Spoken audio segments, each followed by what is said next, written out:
This is Viva Fry. I'm Dr. Peter McCullough. This is Tom Luongo. This is Chuck Prodnick. This is Alex Kreiner. Hey, this is Brad Wall. This is JP Sears. Hi, this is Frank Peretti. This is Tammy Peterson. This is Danielle Smith. This is James Lindsay. Hey, this is Brett Kissel, and you're listening to the Shaun Newman Podcast. Welcome to the podcast, folks. Happy Wednesday. How's everybody doing today? Okay, hold the phone here, folks. It is confirmed March 28th in Calgary, Alberta. The Cornerstone Forum returns with title sponsors Silver, Gold Bull, and Bow Valley Credit Union. Yeah, I know. I already mentioned this a couple times, but I'm excited. And I can see the end coming, or the beginning coming. I don't know. We're just, how many more times am I going to say this at the start of an episode? We're so freaking close. I know everybody's like, I keep getting asked, when's the podcast studio starting? When's this starting? When's that? Well, I can tell you this. March 28th. Mark your calendar. Cornerstone Forum returns. Okay? Calgary, Alberta. We are going to have tickets out, in my humble opinion, by Friday. That is my goal. And so mark your calendars, March 28th. I hope you're all coming. That is going to be a fun one. We got a few returnees, and we're going to be announcing a whole bunch of things here as the weeks progress. But March 28th, and I got Silver Gold Bull back in. I got Bow Valley Credit Union back in. I just got off the phone with Brett. And so that is exciting, okay? So with the number of ounces of silver, talking Silver Gold Bull. Now, me and Chuck talk about this tomorrow, but like the price of silver and price of gold, you should really go check those out. Hop on silvergoldbull.ca.com. You can see their charts, and you can just see where it's at. Yeah. And down in the show notes, you can text or email Grahame for details about any feature, whether it's the silver or any other offers they might have, or any other questions you may have around buying, selling, storing, or using your retirement accounts to invest in precious metals. Just reach out to Grahame down in the show notes, and or head to silvergoldbull.ca.com and make sure to reference the Shaun Newman Podcast. Bow Valley Credit Union, yes, back in for the Cornerstone Forum. I'll say it again. Well, buying and selling Bitcoin has never been easier. Bow Valley Credit Union has developed the first in Canada Bitcoin gateway, and with just a few clicks, you can buy Bitcoin directly to your Bow Valley Credit Union account. Businesses are also able to do this. They've got a whole bunch of things lined up, so businesses or an individual can either way access Bitcoin through their Bitcoin gateway. The Bitcoin you purchase through the Bitcoin gateway is real, truly yours, securely stored, insured, and never leveraged. Custody is provided for you with no risk of losing seed phrases, complicated technology, or fear of hackers. Just go to bowvalleycu.com to find out more information. Diamond 7 Meats. If you're in Lloydminster and you're tired of the big chain stores, or in the area, that is, you can discover Diamond 7 Meats. They're on Highway 17 and 67th Street North, just the north side of town. And when it comes to different quality of meat, different cuts of meat, all the things to do with meat, you should really give the team at Diamond 7 a call. And if you want to call and be like, hey, I would like this, thickness, this size, this style, you just call them. They'll make it for you today. Or you can stop in and see what they got in their freezer. Either way, Highway 17, 67th Street North, 306-825-9718. That's Diamond 7 Meats. Caleb Taves, Renegade Acres. They've been doing the community spotlight. So why don't we say it again? Cornerstone Forum, March 28th in Calgary, Alberta. All right? When it comes to concrete, Caleb Taves and his crew, fantastic. Can't speak highly enough about it. We have the MASH Spiel coming to Kalmar, Alberta, June 17th. Come on, Shaun. June 17th. January 17th. Hey. You can pay attention here, hopefully by the end of this week as well. We're going to have tickets up on for that. We hope to just have, we're going to have 16 teams there. Me and Two's in attendance, probably a few other notables. And it's just going to be a fun day. It's just going to be a fun day to get the community together. I've talked to a few people and they're like, I suck at curling. Hey, folks, I suck at curling. So if you're the curling expert, you can have me on your team, but I suck. And if you're like, I suck and I don't want to go curling, well, don't worry. Come be on my team. We'll throw rocks and joke around and have some fun. It's about getting everybody together. That's what we're going to do. So that is January 17th, Kalmar, Alberta. And if you're wondering, where is Kalmar? It's right by the Edmonton International Airport, so just west of Leduc. Quick Dick McDick is live in Lashburn, November 22nd. You can go to showpass.com/Lashburn. Essentially, I got to say this again about Quick Dick. He found out it's for kids and is not charging and he's coming down to do a comedy show where all the money raised is going to a brand new playground at the Lashburn Elementary School. So if you want to be, grab a ticket to that, that's November 22nd, Quick Ticket Live in Lashburn. So showpass.com/Lashburn for that. We have the SMP Presents Dueling Pianos Christmas Show, December 20th. If you're interested in getting a table for that, shoot me a text. I have about, I think it's 5 tables. Forgive me. I should have looked at this before I walked in here and started blabbering on. But Dueling Pianos back by popular demand, December 20th at the Gold Horse Casino. If you're interested in a table for that, let me know. If you haven't subscribed to Substack yet, I don't know what you're waiting for, but it's free to subscribe to. Every Sunday, 5 p.m., the Week in Review comes out, gives you a little snapshot of the week, about a 3-minute video, breaks down all the guests that came on, and some other interesting info that goes in there. You can also become a paid member, help support what I do on this side, and get a little bit of behind-the-scenes action on, I don't know, say the new studio and see the new table that just got unveiled, and you might be interested in seeing that. Maybe you don't care. That's fine. We just try and add a few things into the background to make it worth your time to help support what I do. The new studio. Yes, it is coming. And if you're wanting your name on the wall, I might as well just say this. It's $100. If you're wondering, well, what's it cost? You can give me $100,000 if you want. I'd take $100,000, and I would call it the I don't know, the whatever legacy wall. We'd have some fun with it. But I'm assuming you're like a lot of us, and you're like, man, I want to be on the wall. I just don't got a ton of cash laying around. It's $100 that gets you engraved. If you were a company and you want to give more, there's different options. But if you're just a everyday average citizen and you're like, it'd be cool to be on that wall, shoot me a text, $100, and we'll find a way. And if you got other problems, shoot me a text. It was Rhett Fountain who was telling me about the wall of dissonance, and that's stuck in my brain. And I'm like, you want to be on the wall of dissonance? Sure, we'll find a way, okay? We'll find a way for you. If you're listening or watching on Spotify, Apple, YouTube, Rumble, X, make sure to subscribe. Make sure to leave a review. Make sure to share with a friend. Something hits with you. Make sure to get it shared out there. Appreciate all of you being a part of this. And, I'm excited. Cornerstone Forum. I was saying, 5 months it's taken me to get to this point. You know how ridiculous that is? Believe me, I think it's ridiculous. But we've been thorough, and I know we're closing in. I can see the tunnel, or the light at the end of the tunnel. So pay attention, folks. Cornerstone 3.0 going to be coming here real fast. Tickets are going to be going on sale for that March 28th. I'm excited. I'm jacked. And how about we get on to that tale of the tape?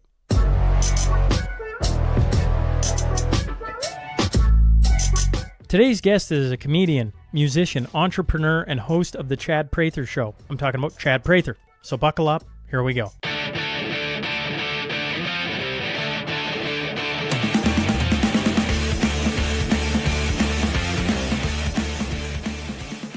Welcome to the Shaun Newman podcast. Today, I'm joined by Chad Prather. Sir, thank you for hopping on. Yeah, well, it's good to finally I'm so connect with focused. you, Shaun. I'm so focused on getting the last name right because I'm like, get it right. And then it's like you overthink it. What we were talking about is a lot of people do say Prather, and I don't ever correct them because, I think the way it's spelled with the 2 consonants on both sides of the vowel, it should be Prather. It looks like the word rather, right? So my late father, he used to correct everybody on that. I've been called everything my entire life, so that's easy. I'm happy to be called that with some of the derogatory terms that come my way these days. Yeah, anyway, it's good to be with you. Yeah, well, I appreciate you joining me. I want to get to, you telling the audience up here in the north who you are, because I'd never seen any of your content before. And then with the Charlie Kirk assassination, one of your tweets got shared on my X feed. And I read it because, I sit up in the north.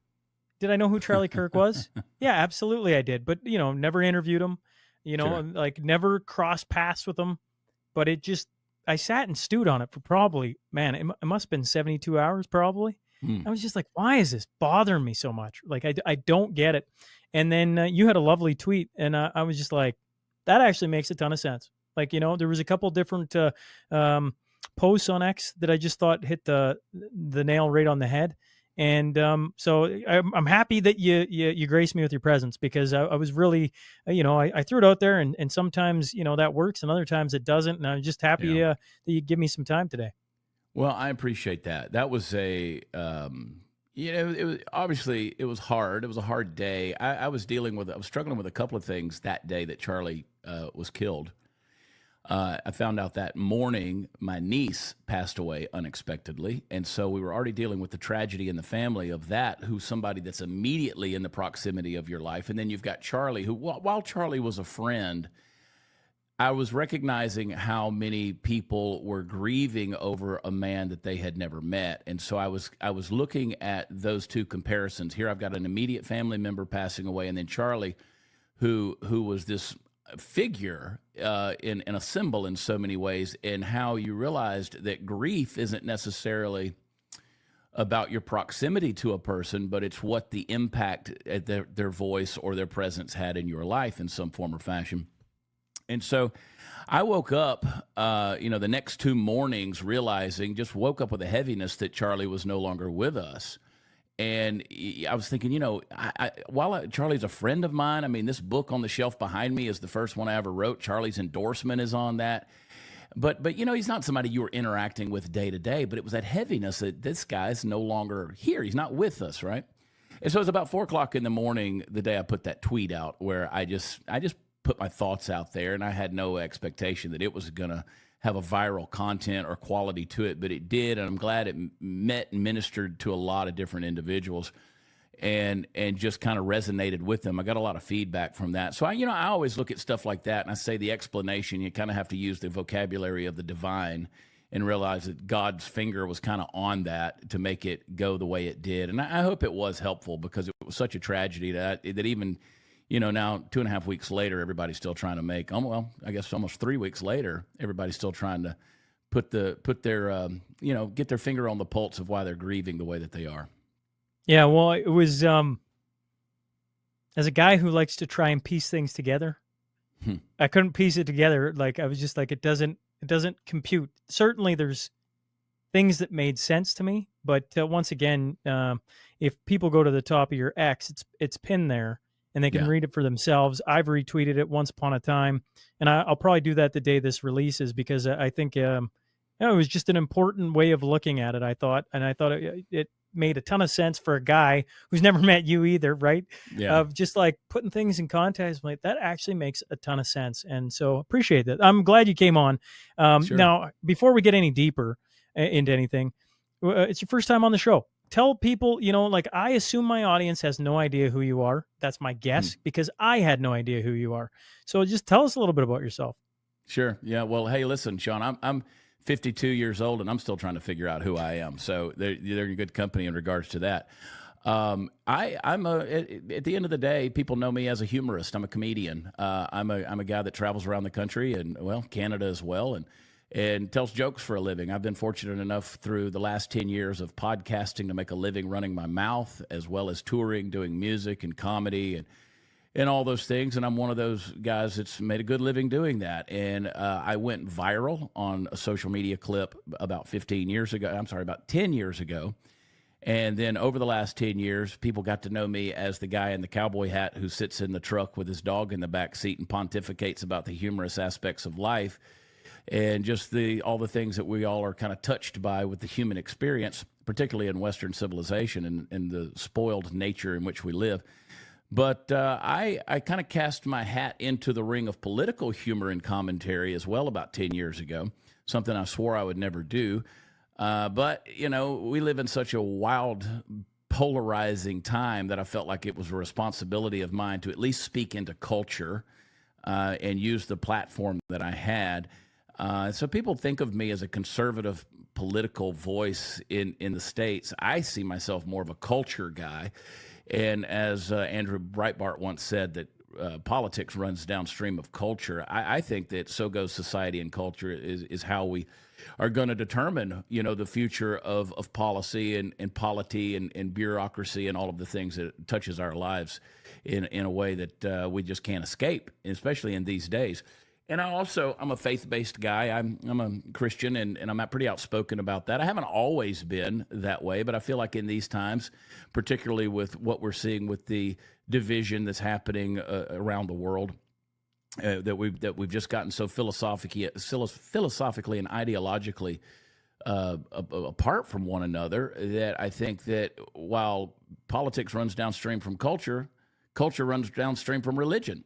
And we've really gotten away from the foundational values and the moral values, which I think that's one of the things that influence people in regards to this grief subject when it comes to Charlie Kirk, because people who feel moral, or they feel a Judeo-Christian ethic, or they feel those kind of foundational values about the way they view the world, they kind of felt like darkness won that day, and darkness was celebrating over a triumph over light, and a bright spot that was in our world, and a light and a voice for reason and truth. And I think that's another reason why people were grieving over those things. So, all that to say, I've been blessed to be able to talk and communicate and develop an audience over the years. And, my travels have brought me up to your neck of the woods over the years. COVID sort of put an end to a lot of the Canadian touring because of the nature of which, in which Canada was handling those things, which I disagreed with pretty strongly. But that's true about a lot of states as well. I never wanted anybody to have to go get a medical procedure or to prove a medical procedure in order to come to one of my crappy comedy shows. So I was pretty outspoken about those things, and was penalized quite a bit on the platforms that are out there of social media. But, we just keep plugging away and keep talking. It's better than laying bricks or shoveling snow every day to make a living. And I've done all those things, but I'm thankful that these days God's been gracious enough to let me talk and share ideas from one to another. Well, coming through COVID here in Canada, and sharing probably a lot of your similar thoughts on how Canadians or the Canadian government handled themselves during that time. Yeah. I probably don't say it enough, and it almost goes implied. I wouldn't be sitting here if it wasn't for COVID. I would have been off talking about the things I enjoyed, and that was mainly hockey and sports, athletes. That's what I was interviewing at that time. And, in the middle of COVID, we adjusted on this side because I was just like, are we going to talk about this? Like, is anybody going to talk about this? Like, this is getting pretty nutty up here. Yeah. And of course, then the Freedom Convoy happened, and I feel like they tried real hard to box us in, and what they unleashed was a bit of Pandora's box, and out of that came a lot of great things. That was Canadians standing up to their government, and once that happened, they continue to try insane things up here, but the pushback has been loud, I think. And so I bring that up to Charlie Kirk, and so they silenced, the darkness wins theory for maybe a day. Mm-hmm. But then you watch what's been all over social media. You watch what's going on across the United States right now. You're probably seeing it firsthand. It doesn't feel like darkness is winning, does it? No, it doesn't. I was at the memorial, and in Arizona, which was a powerful thing. I think it translated very well even across the airwaves. Sometimes what happens in a live event doesn't translate necessarily over a television screen or a monitor, but I think this one did. When you have 100 million people globally that are watching this, not only grieving but celebrating, and Turning Point, they wanted that memorial to be a celebration, and there were a lot of people on the left who complained and said, what's with the pyrotechnics and these types of stage theatrics that were going on? And the explanation is very simple. Charlie liked that stuff. That was very signature to Turning Point events, and they wanted it to be very much a Turning Point event there in Arizona that day. So I was there. I was on the floor, and it was very much a grieving experience. There were a lot of tears were shed. Me personally, I was very excited to see the administration officials openly proclaiming gospel truth on this occasion, and I was very, very proud of that. It was very inspiring, and that was a celebration of life. We're actually when we're done recording here today, I've got to run over to my office, and we're planning another Charlie Kirk memorial tomorrow here in where I am in Texas, and expecting a number of people that are going to show up for that thing. And so the celebration is going to continue on. That's the thing. We don't grieve as those who have no hope. And so we're celebrating. And we know that the darkness can't conquer the light. And at the end of the day, knowing Charlie the way I did, and I say this to a number of people, and it kind of takes them back when I say it, if you could see the fruit of what's come out of Charlie's death, his assassination, his martyrdom, I'll be honest with you, I look at it as a martyrdom. Charlie would be okay with it. Charlie would be okay with it. You know, I've had many conversations with Charlie. Charlie knew the risk. He knew what he was up against. He knew the threats that were there. He was very open about it. He was on my show a number of times. We had that conversation. He was eerily prophetic on my show once in 2020, talking about how he hopes things are going to come back together, but he just doesn't believe that they are. And he said some just wildly accurate things in regards that ultimately came true. And so, no, I don't think the darkness wins. And to the degree that we have hope and we have trust and we have love and we continue to stand up and we continue to speak, I think that we overcome just the silliness that is the confusion that we live in and we've allowed to reign in our society. This just, up is down and right is left, and this weird dystopian 1984 type logic is very Orwellian out there, but we have people who are arguing for these crazy ideas, and we have to stand against that. You're going to get canceled. You're going to get deplatformed. I think we've got an opportunity here, at least right now in the States. Canada's another story, but here in the States, we have an opportunity to push back on some things. We're seeing different things happen. The wild-eyed progressive radical left, they see this as fascism or some kind of Nazism. I mean, I don't think they know what the word means anymore. And, I've often joked, I say it jokingly serious. Here in Texas, we've often floated the idea of Texit, which is, of course, a secession from Texas, from the U.S., having been a republic once. We often joke as well about Western Canada with Wexit.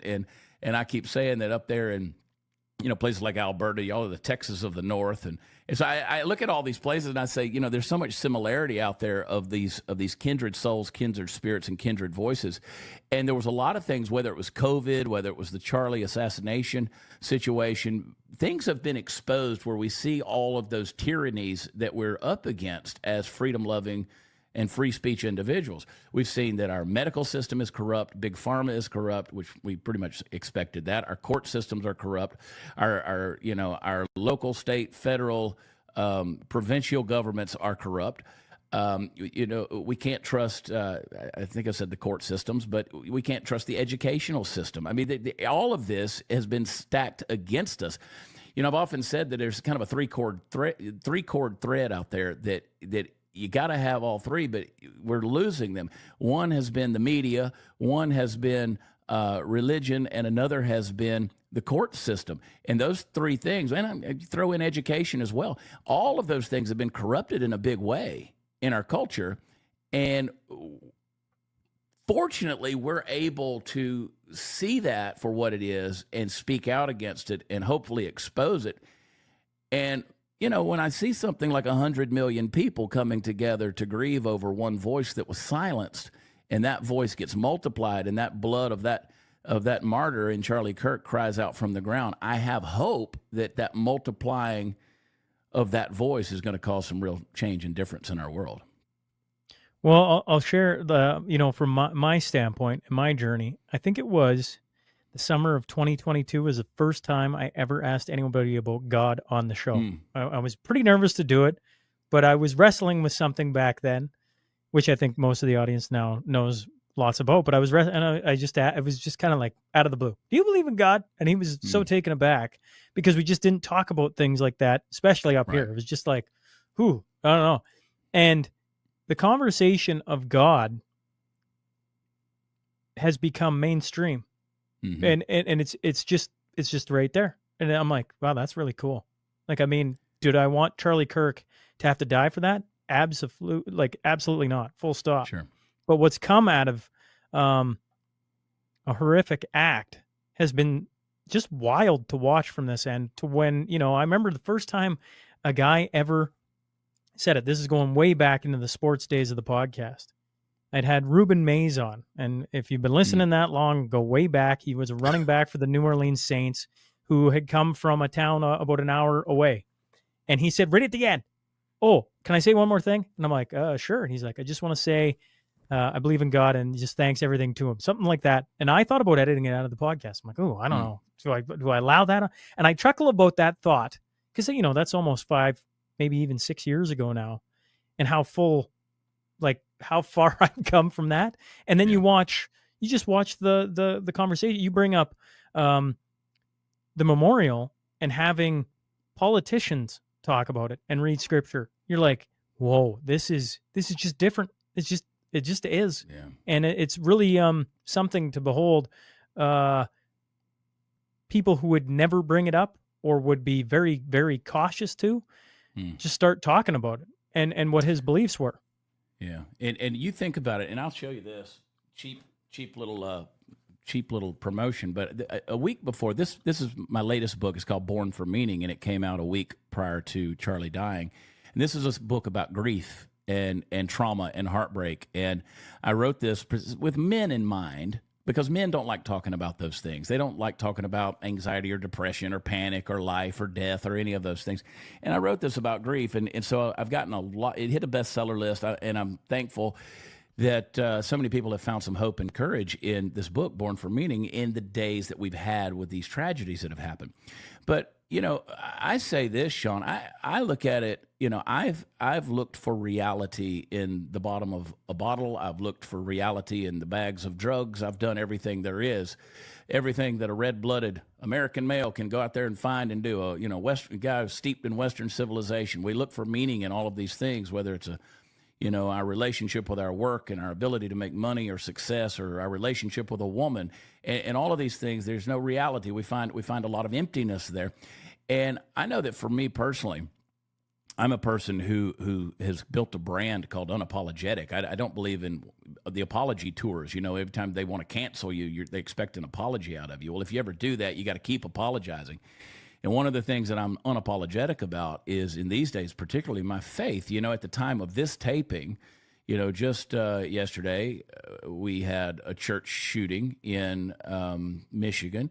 Then there was the shooting in North Carolina from a guy on a boat into a restaurant 2 days ago. And then there was the shooting at the Catholic Mass where the children were killed.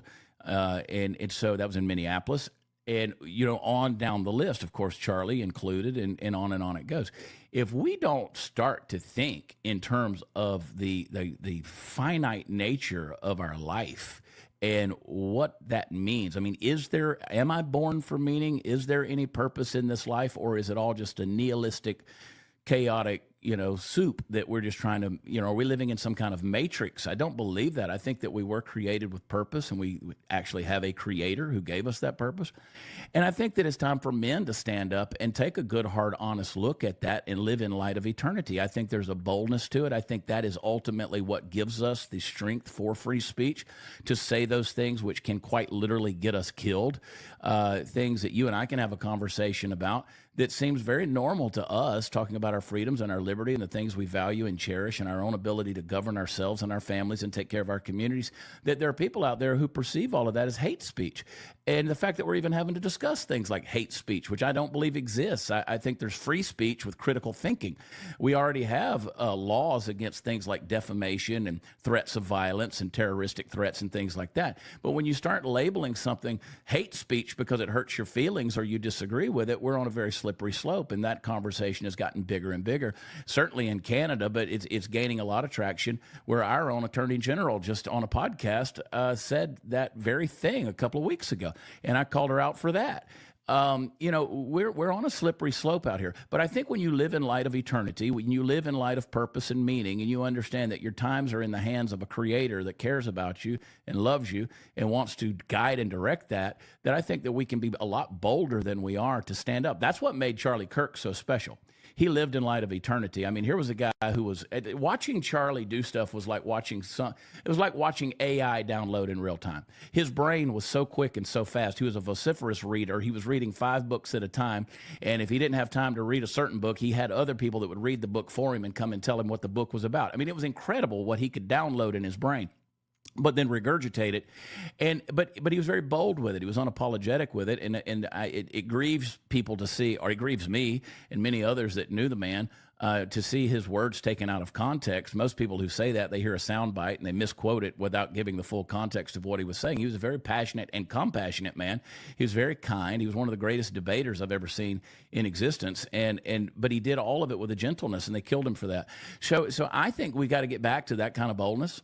And I, everybody's saying I am Charlie Kirk. I get the sentiment behind that, but I'm Chad Prather, and you're Shaun Newman, and we're created with our own purpose to use our voice and our platforms that God's given us, and I think we got to live in light of eternity. So yeah, I think it's getting a little more mainstream, and I'm excited to see people who are talking about things of faith, things of value, and it's the thing that Western civilization was created and based upon. And if we get away from that, I think we're getting away from something so foundational that could be very well just unravel the fabric of the society that we've come to know and love. And we're unfortunately losing that very quickly. You mentioned you went searching for meaning in the bottom of a bottle. You mentioned a bunch of different things. Sure. Oh, along your journey then, when did you find something different than the bottom of a bottle that made sense? Well, I was one of those who came to a place of faith as a kid, and throughout my college experience, and then I went through a period in my late 20s of some burnout on life and marriage and just some things that were going on professionally, and went through some burnout and some frustration. Cynicism began to set in, and there was no skepticism. I always knew my childhood faith. I never left that. But I said, if this is what this is all about, I'm not sure that I really want any part of it. And so I began to explore, as the gospel writer Luke says in the 15th chapter, talking about that famous prodigal son. He went to the far country, he left the father's house. And that's the way I describe it. When you cross the threshold of the father's house and you're immediately one step out of the house, you're in the far country because your heart's already there, whether you're there physically or not. And that's sort of where I was. But a number of years ago, using my platform, I was that guy who was mixing in some elements of my faith, as well as the humor that I would use, and just some pretty outspoken points that I would take. And so people were kind of confused. Who is this guy? Obviously, he has a foundation of faith, but he's pretty brash. He's kind of bold and rough around the edges at times. And about 2 years ago, I started to feel a very strong pressure like pressing down on my shoulders. And this is the only way I know to describe it. And I just went into a place of prayer because I was feeling this stress, this pressing, this twisting of just, I'm 52 years old. And so you hit that point in life where you're like, man, what is life all about? I've probably got less to live than I've already lived. So am I leaving anything behind? And I felt like God was literally saying to me that he had made a lot of investments in me as a young man, and now he's ready to make some withdrawals. And it was time not only for my faith to be personal, but to take some other people along with me. And so I've started engaging in that. My social media reflects that. My podcast reflects that, the Chad Prather Show. Every morning we do something called Before the Noise for about 15 minutes at 8, 7 Central. Where the podcasts are offered, as well as live on Rumble and YouTube. And so it's just a devotional thought to start the day, hence the name Before the Noise. And all of those things just reminded me of something that I've tried to live my life by, Shaun, and that is men particularly. We talked about my name earlier, and I joke about trying to figure out who I am. We really do have an identity issue. People, by and large, do. We have identity issues. We're not very comfortable in our own skin.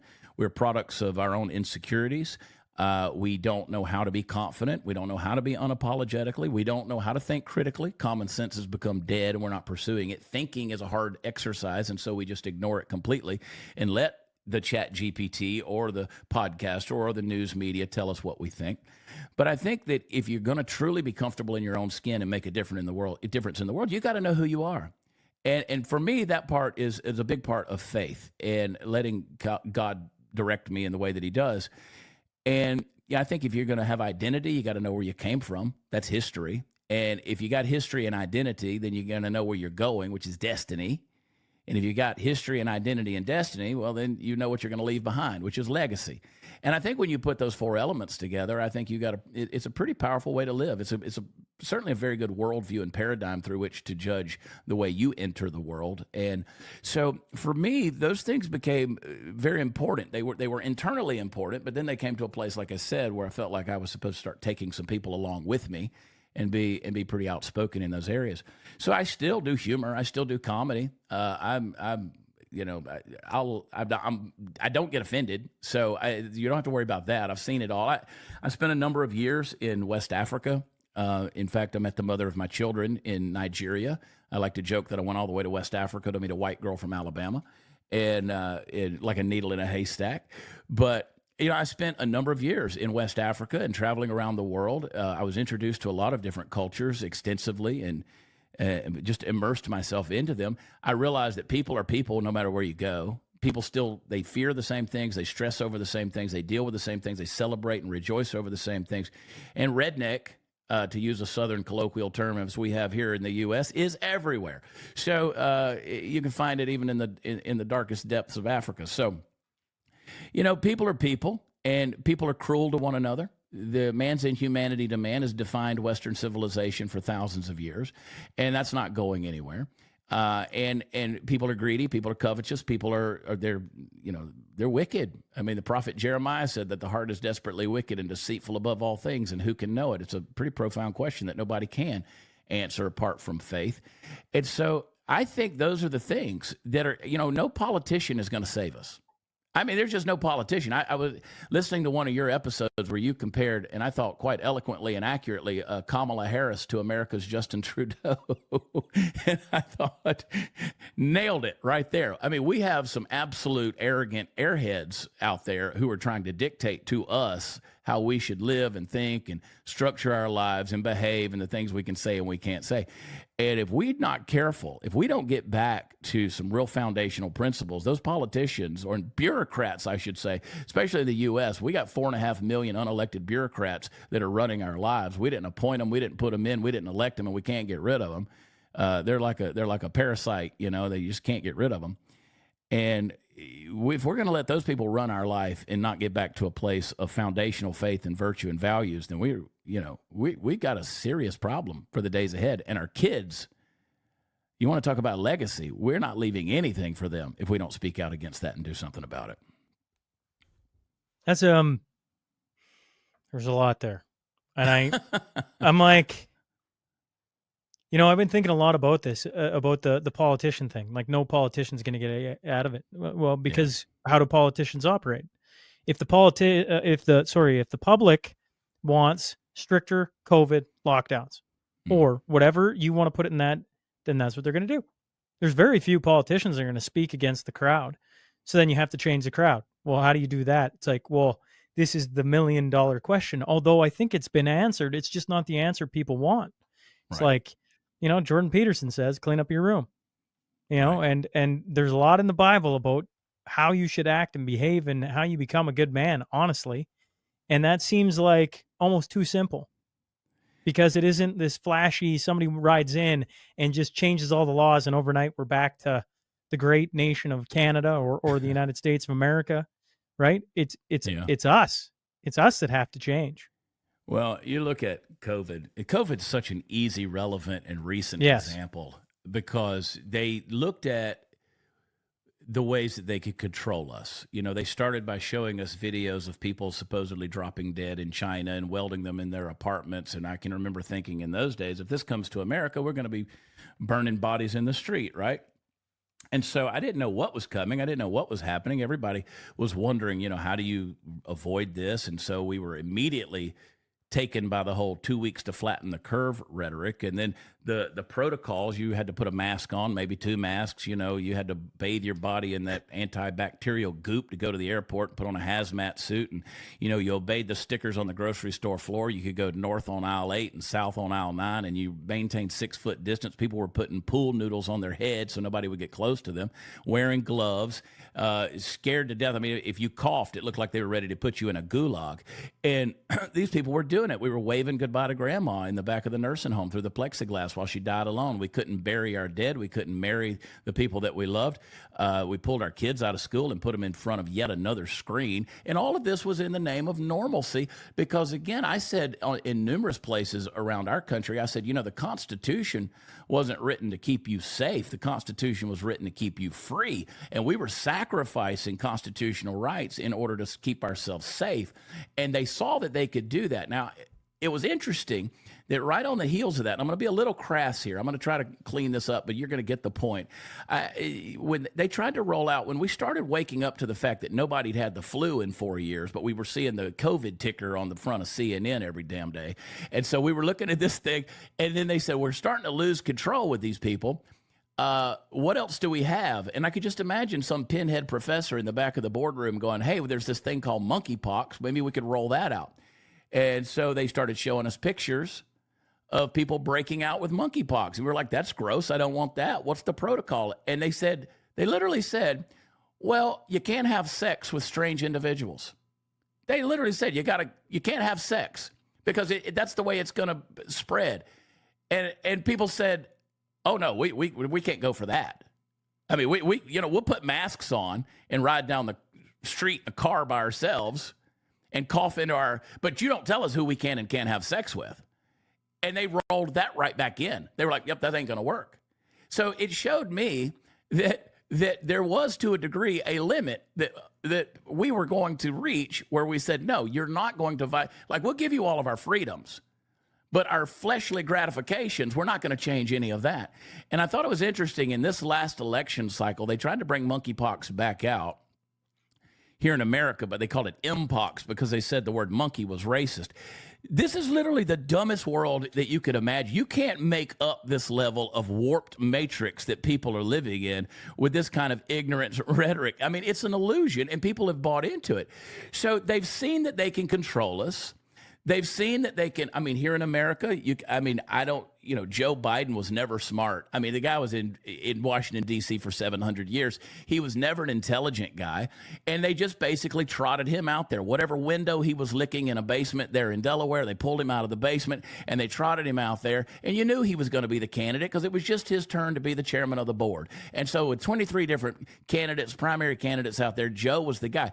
Joe has the mental capacity of a tomato. And we knew that. And the media covered for him. They would bring him out to a rally during his campaign, and he would just kind of walk like C-3PO with the claw hands, and then he would do that little stumble step like he was going to take off to run, and the media was like, look how virile and strong and competent he looks, like he just looks powerful. And it's like, what are we watching here? And then they told you that 81 million people voted for the guy, and the guy got more votes than Barack Obama did, black votes, than Barack Obama did in 2 different elections. And they said, believe that. We want you to believe that. And none of us believe that.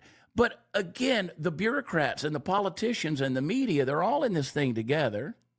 And then you factor in the money of Hollywood and big business and big pharma and all of the like, and they come together. And folks like you and me, we just can't compete with that level of noise that's out there. And people have literally become brainwashed to this stuff that they float out there. And we can't control it. We can't stop it. They're literally telling us lies. The media gets on. I said back in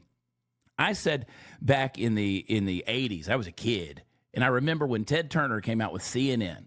And one of the most profound things I think I ever said as a child, as a young teenager, is I said, 24/7 news channel, what are they going to talk about? What happens when they run out of news stories? And I thought, they're going to start making stuff up. And now we're inundated with it. And they do. It's not journalistic objectivity anymore. People don't tell you just the news. They want to give you their opinion, which at the end of the piece, if you know the opinion of the person reporting or writing, then that's not journalism. That's not news. You just put an op-ed out there. And we're inundated with this. It's 24 hours a day, 7 days a week. It's in front of us. It's in the coffee shops. It's in the diners. It's in the airport. You can't get away from it. And they're making news out of things that aren't real stories. And they're showing us the worst of the world we're living in, which is, again, I go back to, this is why we got to find hope in something else, because bureaucrats, the media, politicians, and policy, that's never going to give it to us. Question for you. As a comedian, has it been ever easier to just be a comedian? Because, you rattle off like 15 things there, and I'm like, I feel like it almost writes itself, It does. It probably Somebody- doesn't, but Yeah, somebody asked me years ago. They asked me years ago. They said, "Why bother with politics?" And I said, "Well, it's just too easy." You know, I would go to Hollywood. I was managed and had an agency out of Beverly Hills, and so I was writing for sitcoms for the networks and things like that. I was represented by Lionsgate and some other big production companies, and so we were writing, and they hated me because they knew that I'm a conservative guy. They knew that they didn't care about my faith. They cared more about the fact that I was a conservative. They didn't like that. They kind of categorized me in the same ilk as a Roseanne Barr, and so I was sort of blackballed in regards to that. But that was okay. That was okay because that's Hollywood, and that's just that big entity, that big gushy monster that's always going to be what it is, and nobody's ever going to break that wall down. But yeah, I remember back in 2015 looking at all these candidates in these primaries, both on the Democrat and Republican side. And this was before I understood. I never understood. Like Donald Trump, I mean, I've been with the man. I've been with him in the Oval Office. I've been with him. He's been nothing but, gracious to me. The man Donald Trump that the media shows you is not the real man Donald Trump. I've seen it firsthand. I've been in his home in Mar-a-Lago. And I didn't understand Trump, though, back then. He didn't make sense to me. I mean, here's this real estate tycoon, a guy who's, a billionaire playboy from New York City with weird hair and a weird cadence when he speaks. He's a reality show guy. And I'm like, what is it that middle America is finding in this guy that I don't quite understand? And so I remember back then trying to figure out which candidate to support. And I did a video from the front seat of my truck, and I said, trying to figure out which candidate supports, like trying to figure out which venereal disease you're most okay living with for the next 4 to 8 years. And I went into the voting booth, and there was a box that said Hillary Clinton, a box that said not Hillary Clinton, and that's the one I checked. And we wound up with Donald Trump. And I'm glad we did, but my gosh, look at the crazy world it's unleashed. I mean, the absolute panic and just chaos that it has unleashed, and the polar division that we have politically in this country and in Canada as well, that will never come back together. I mean, we will never come back together, barring some type of massive miracle where the pendulum swings so far that way that it comes bouncing back and people's eyes are opened up. But I think violently it's going to be too late at that point because the damage in many ways is already going to be done. So as far as the humor is concerned, boy, it really pisses them off. I mean, they don't like some of their political saints being ridiculed and picked on, but I figure as a comedian I'm allowed to punch up, and if I can't make fun of Nancy Pelosi and even Donald Trump, then what are we doing in this business? I will tell you that comedians have kind of changed their tune over the years because of cancel culture, and they don't want to touch politics. I don't mind touching politics. It touches us, so we might as well touch it. And so these days you got comedians that aren't after laughter anymore. They're after applause. And they want to be, I mean, you look at the late night stuff going on with Jimmy Kimmel and Stephen Colbert and all of these guys who have made themselves basically into political pundits with a back room of writers that aren't funny. But they still get the applause that's out there. So, I still think that humor and music and those types of things, those are some stuff that they still have the power to bring us back together. So, I try to keep doing it. What did you think of Jimmy Kimmel getting removed and then brought back? I didn't. Again, had it been the FCC or the federal government doing it, I would have been completely opposed to that. There were a lot of people who their perception was that's what was going on. The bottom line is he was losing numbers, he was losing ratings, and he was losing money. And so they decided to put him on a little furlough, give him a paid vacation for a long weekend, and everybody made a big thing out of it. I don't think you should ever silence entertainers. Again, I go back and refer to what I said earlier about hate speech. I don't believe in it. I believe in free speech with critical thinking. And we should be able to tell when somebody, just because they have a right to do something, even if they do something that's not right, well, I don't think you just necessarily go canceling them for that. But, Jimmy had a right to say what he said, but nobody silenced his free speech. I mean, he never jumped on YouTube or Facebook and did a live video and said, hey, I want to tell you what I meant. No, he just couldn't do it anymore on that particular platform, which was owned by Disney and ABC and all of their conglomerates, whether it was Nexstar or Sinclair. So I'm never for canceling a performer, but I do believe there's consequences for the things that you say, and the consequences that he was being dealt were because of something completely different than just saying something inappropriate about the death of Charlie Kirk. So, I can go both ways on that. I can argue both ways. But, we got a lot of people out there that they don't think a lot before they speak. And listen, I raise my hand. I got a foot-shaped mouth, man. Men aren't supposed to talk as much as we talk, and we make a living doing it. So I don't think God designed us that way. So if we keep talking this much, we're going to make mistakes. But that was a very calculated thing on Jimmy's part, and I think we're going to see some more ramifications and results that are going to come his way, because I just don't think he's got the money and the ratings to keep a career up in the way that he did. His sister actually opened for me in Mesa, Arizona a number of years ago, Jill Kimmel. She was very funny, and she was very gracious. She's very leftist, but she came in and she cut a couple of jokes. Like I actually used this on stage. I thought it was pretty phenomenal. She said that her friend told her not to come open for me that weekend because it was during COVID. She said, "You're going to get sick because that's going to be a room full of mouth breathers." And I said, "I'm going to use that in every set while we're together." But at the end of 3 days together doing those shows, she said, I misjudged you, Chad. She said, you're a gracious guy. You're very kind and you're thoughtful. And I said, yeah, if we could get past a lot of the crap that gets peddled out there, because that is the process. That's the protocol. If you can label somebody, whether you know them or not, if you can label them, then you can categorize them. And if you can do that, you can put them on the shelf and marginalize them, and you don't have to deal with them anymore. So it always starts with the dehumanizing labels. If we could ever get together and have some conversations, we would see that what happens online or in the podcast world, that's not the real world we live in. It's just not. We have enough evils to deal with in this world, but that in and of itself, I don't walk into a restaurant and start looking around to see who I can disagree with on their politics. A foot-shaped mouth. I'm going to think about that. Wow, that's a great. That's a great line. That's a great line. We're good at putting a foot right in there, man.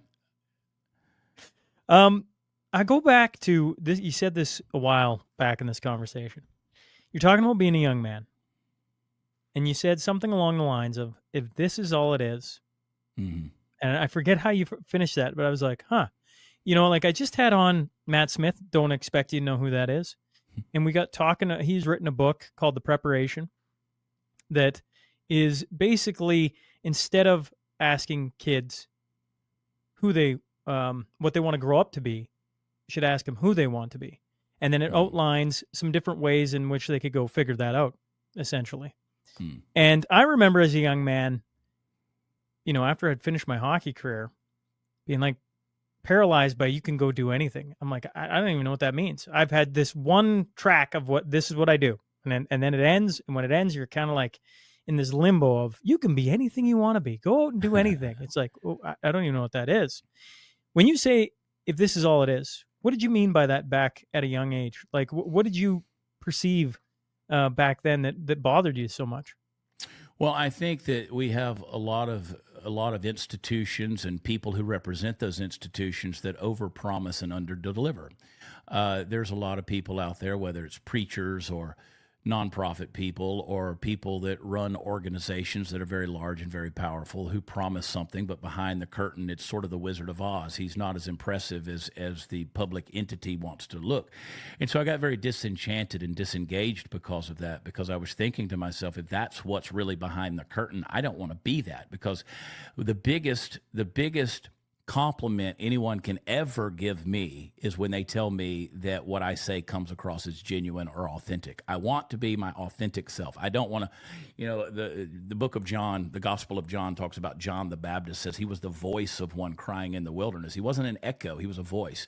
I've always strived to be a voice. I don't want to be something that's just regurgitating what somebody else has said or trying to repurpose or reprocess that. And I love what you said about kids and being what you want to be. I think one of the biggest lies that parents tell their children, maybe the biggest lie, is that you can grow up and be anything you want to be. You can't. You literally can't. You've got to be what God created you to be. And that's what grace comes in. Grace is the power of God to do what he's called you to do. So it's up to the parent to help a child shape their life and get a vision for who they are. So I use this as an example. I've got 4 kids. They're all grown now. My 27-year-old, I've got 3 girls, 27, 25, and 21. Those are my girls, and then my 18-year-old son. Now, they're very different. My 27-year-old daughter, she's a teacher. My 25-year-old daughter, she's a professional dancer. She tours all over the world. And my 21-year-old daughter is a college student. And my 18-year-old son, at 18, has already graduated from college with a degree in mechanical engineering. So he's a math prodigy. and I don't know where he got it from. It wasn't At me. 18, he's already 18. graduated. Yeah, 18. He's technically already a junior again. He got that from his mother, did he? He didn't get it from her either, because I know her, and I think it's skipped a generation somewhere. I joke, I say he doesn't look anything like me. He looks like my old postman Ping. But he's my retirement plan, and Ping's not getting a dime of that money. So they wanted this kid at MIT when he was 15 years old. So we homeschooled, and we had to look at these kids, and we had to look at them every day and say, okay, what is the grace that God has put on your life? So my daughters, interestingly enough, they all took dance. At about 7 years of age, I had to look at my oldest daughter and say, this is not for you. We'll find something else for you to do, but this is not for you. Same with my 21-year-old daughter. This is not for you. We'll find what it is you're supposed to do, but it's not for you. But now my 25-year-old daughter, she had a gift, and we saw that in her. She went to college. Her college was paid for because of dance. She immediately got a position touring all over the world with dance. She's financially my most successful kid at this point. We're very proud of her, but we're proud of all of them. But now my oldest daughter, she's been published 3 times. My 21-year-old daughter she's been published once. And then I told you about my 18-year-old son. So these kids are very impressive in the way that they do these things. And I've never paid a dime for college tuition. One of the things, and I don't believe in college, although I have more degrees than I should ever acknowledge, but I do.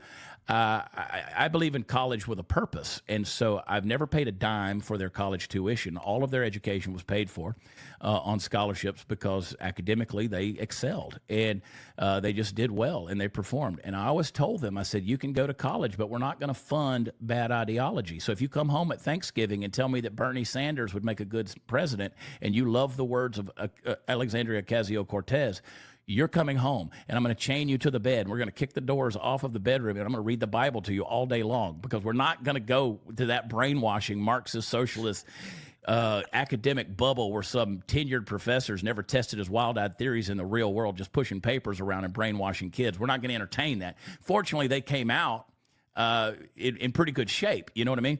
And so it was. I like to think two things that I say jokingly, but it's true. Is we gave them a value system and we beat their ass. we believed in discipline. And the beauty of having a big family, Shaun, is you don't have to beat all of them. You can cut one of them out of the herd and go spank that one while the others watch. You just have to make sure it's believable and everybody's crying at the end of it, including yourself. So I say that jokingly, tongue-in-cheek, but discipline. We don't discipline our kids anymore. They live in this overblown sense of security bubble that's out there. I actually wrote a song called Beat That Ass. I sing it on stage quite often. You can actually get the song. It's on all the music platforms that are out there. A song called Beat That Ass. And it's one of my most favorite deals we ever did. And I like that because we've gotten away from stuff like that. So I got very disillusioned, very disenchanted with people who claim to be leaders, heads of organizations and things like that. And I said, okay, I don't want to spend the rest of my life as a cynic who is a passionate person who's tired of being disappointed. I don't want to be a skeptic. I don't want to be a nihilist. I don't want to be a pessimist. I don't want to look at everything half empty. I want to be able to, have hope. And I want my kids to have hope. I want them to take something into, the Bible says that a righteous man leaves an inheritance to his children's children. That's generational. And that's not just money. That's reputation. That's name. That's all these things. And so for me, that sense of identity, knowing who you are and finding a deeper meaning, which ultimately for me was finding my faith in God and Christ and finding those things and being unapologetic about those things and vocally outspoken about them. Those were the things that meant something to me.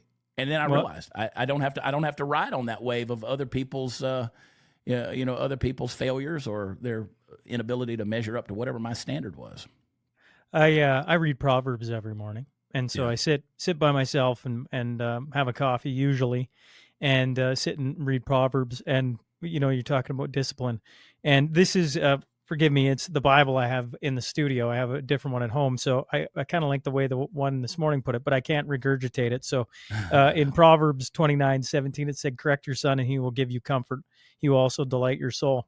So the other one I'm sure uses discipline in there somewhere, but regardless, the discipline thing certainly is important. And, I don't know why it shocks me that you homeschooled, but it kind of surprises me. I don't know why that is. That don't mean that as a judgmental statement. I'm just like, geez, I didn't see that coming out of your life, just that you homeschooled. Was there a time where they went to school, or was it because of your career that having them along the road with you was important? No, we started out with my oldest daughter. We started out, literally went to an orientation for kindergarten. And my wife and I looked at each other and we said, we're not supposed to be here. We're not supposed to be here. Our kids are not supposed to be here. And so we began that homeschooling journey. And we just felt like it was a conviction that these are our children, not the state's children. And looking back on that, I sort of innately understood something. In 1917, when the Bolsheviks took over in Russia, the first thing they did was take the children out of the home and put them in state schools so they could be good little communists, because they didn't trust the parents to teach them right. And we're very close to that in these days with what we see in our educational systems now.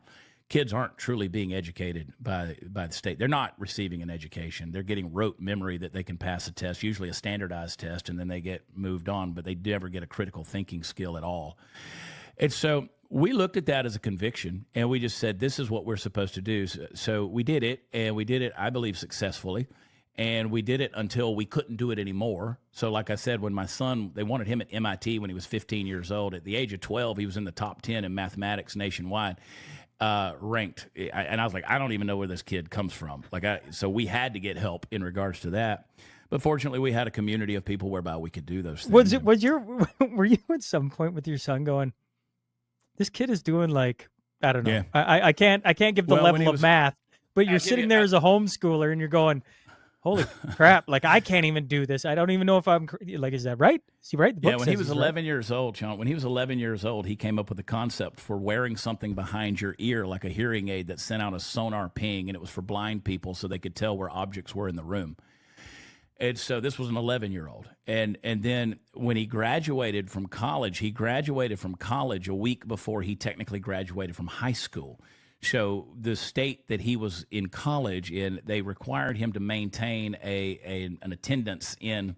He didn't attend, but he had to at least be enrolled with a high school in that area. And so he did that. The only time he ever went to that high school was when he was teaching the trigonometry class when he was 14 years old. And then you taught the trigonometry class? Can you imagine sitting there? You're an athlete. I'm an athlete. I played baseball. You played hockey. You're sitting there and you're like, really? We're both ex-jocks, and can you imagine sitting there looking at some 14-year-old punk teaching your class and you wanted to beat his butt? And so he was the valedictorian of this school. And imagine that. You're the salutatorian and you're having to sit there. Your class body's having to sit there and listen to this kid give a speech for the valedictory address. And you don't even know who this kid is really. And I'm like, wild. And they actually give you a medal on a ribbon. He had 9 medals when he graduated from this high school, 9 medals that he wore on his gown. And one of them represents the fact that he graduated college before he technically graduated high school. So, I want to beat him up myself. Who is this nerd?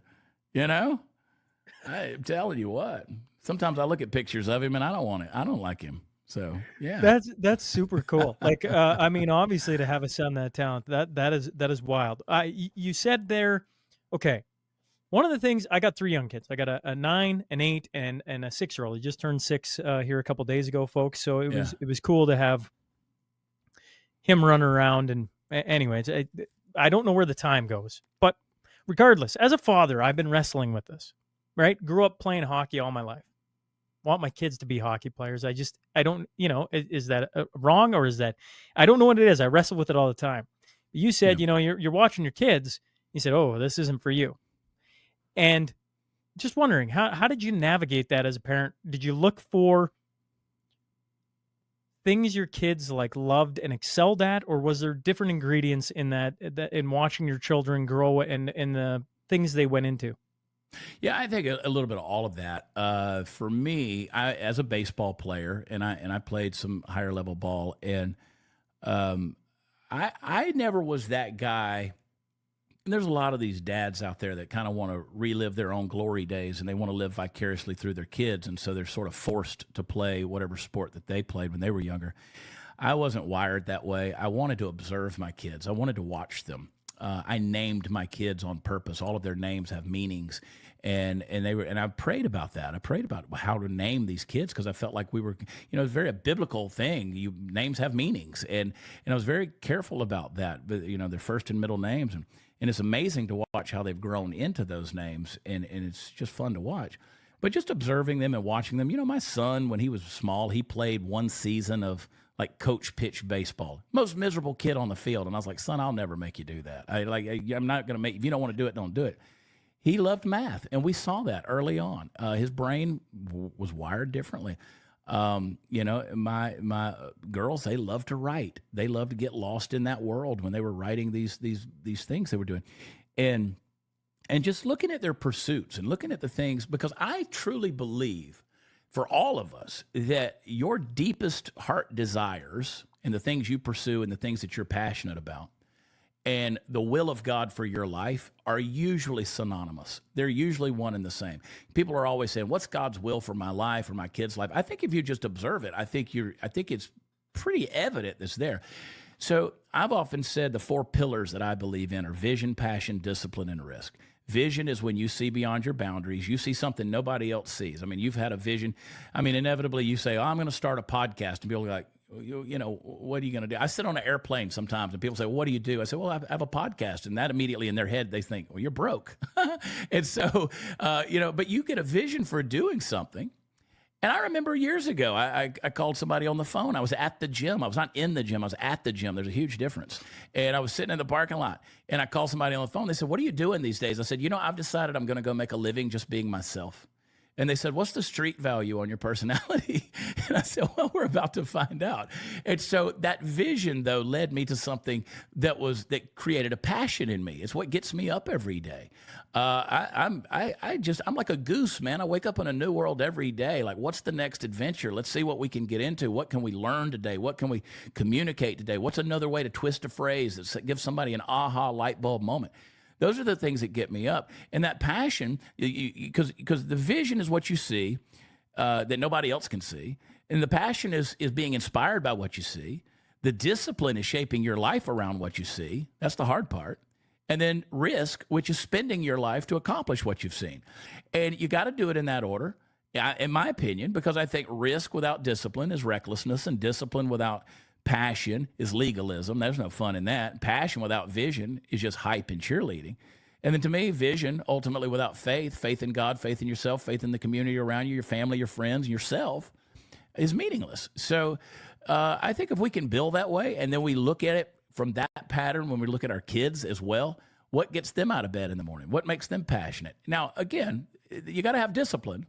That doesn't mean kids just they just go out and do whatever they want to do and that they're passionate about. There's still got to be the discipline element, and that helps shape their life. And so, parenting these days is got to be one of the hardest. It's got to be one of the hardest moments in human history to parent a child.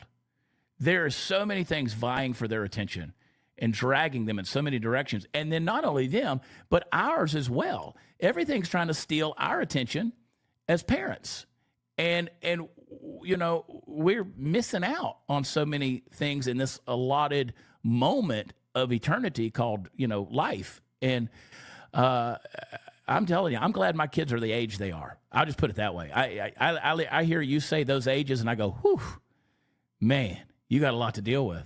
And it's a lot of fun. I say that. It's a lot of fun, and you got to enjoy it because it is an adventure. It is an adventure, and it's the greatest adventure that I believe that a man can have is watching those kids grow and develop and get that vision and passion for their own lives. It's really, truly fun.